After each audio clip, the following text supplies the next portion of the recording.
Grief is a hard thing. It's a hard topic. It's something that you can't really understand. Some days it gets bigger, so big it feels like it's on your chest and you can't breathe. Some days it's so small that it's like you can just put it in your pocket and take it with you and almost forget that it's there.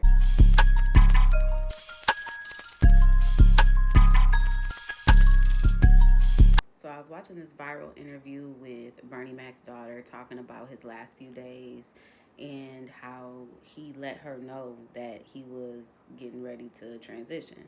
And it made me think about my own granny coming up. Next month to be 4 years that she died, and she made the choice to stop getting dialysis treatment. One, she had been on it for a decade.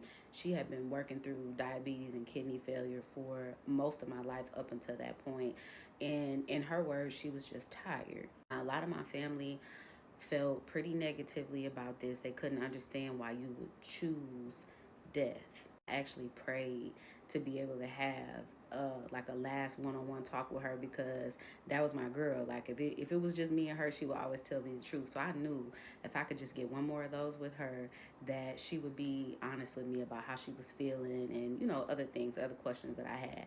And she did. And the long and the short of it was she was just tired. She was tired of doing that work, tired of putting her body through that. She didn't want to burden her family with the task of having to care for her because she had gotten like an injury, a significant injury to her hip right before she made that decision, and she just didn't want to go out like that. She wanted to go out with some dignity. She wanted to be in charge of how she transitioned, and I respected that. I say a lot to people, like watching her make that decision and then stand on it and make everybody else fall in line with what she was standing on.